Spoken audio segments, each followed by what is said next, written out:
Inini ndinoitwa imba inashedhakwa. Ndiri murimi wefodya. Ndinorima ndiri kumacheke Virginia. Ndine Mudzimai ane makore 34 ekuberekwa. Ndakatanga kurima fodya mu 2015. Izvo zvindakarima 1 hectare. Ndiri kutarisira kuwana mabhero 25. So far ndauya kuno ndine mabhero angu 10 andauya nawo efodya yepasi. Ndinokurudzira vechidiki kuti mushande nesimba, munogona kukwanisa kuzviriritira, unotenga zvinhu zvako. Kunyange usina murume, rima munhu, usatarisira kuti baba chete ndiye anoshanda. Indorima ndakazvimirira ini newana wangu tu. So far ndikutarisira kutenga mota yangu, po ndiri kupedza kurima fodya yangu. Kurima kwakanaka hama dzangu, tisagarire maoko.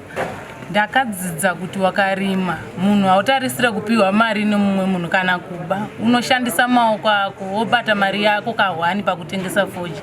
Woitenderedza uchitenga zvaunenge uchida. Zvinhu zviri kutisimudzira kana munharaunda. Unokwanisa kuvhura mashopu nemari yako yefodya. Ini ndinonzi Chenai Dube, ndine makore 42 ekuzvarwa. Ndiri murimi wefodya, ndichirima ndiri kuMukute farm area yeChekutu. Ndinorima nemurume wangu nevana vedu 3. Tinoshanda semhuri. Gore rino ndakarima 4 hectares dzefodya. Ndakatanga kurima fodya 2004 kusvika iko zvino. Asi pakati apa zvakambonditi netsei nekuda kwekusanaya kwakanaka kwemvura. Asi gore rino iri nekuda kwekunaya kwakaita, aiwa ndakaedza kurima zviri nani. Pakurima kwandakaita kubva ndichitanga kurima, ndakatenga mota Noah, ndikatenga chigayo, ndikavakisawo mabhani pamba pangu.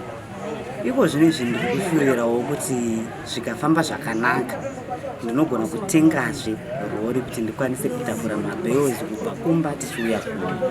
Ini semudzimai ndinokurudzira madzimai kuti ngatishandei nesimba. Ngatirimei. Fodya chirimwa chinorwadza uye chirimwa chinoti nonokei kuwana mari.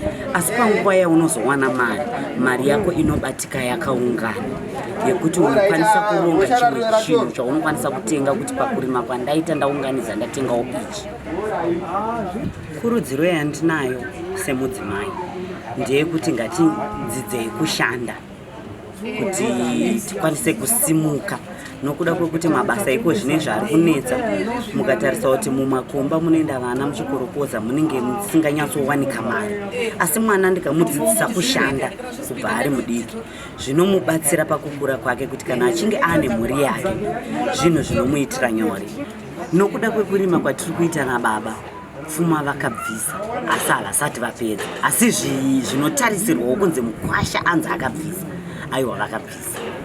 Asi kuroora hakupera, vasati vapedza hawa, asi kubvisa vari kubvisa.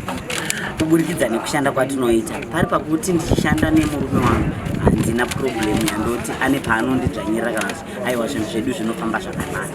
Uye kana tichinge taunganidza mari saizvizvi, tinoronga tiri pamwe chete, tinopanana mukana wokuti gore rino rima mai muri kufungidzira kuti titenge chii, inini wondotiwo baba gore rino muri kufunga kuti titenge chii, toisa chataronga pamwe chete kuti aiwa ngatiitei ichi. Inini ndinorima fodya ndiri kumarondera.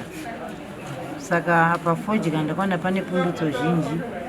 Pandakatanga kurima fodya ndakavakisa 3 rooms yangu house.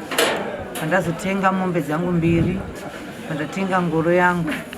Saka fodya ndakaona kuti ine pundutso pakurima. Saka kana nhamo chaiyo kana vana vangu kuchikoro ndikwanisa kuenda nenhau yefodya. Saka mukati megore ndikutarisira kuti ndikwanisa kutenga kamotikariwo kangu, kanonzi kangu inini kasiri kababa.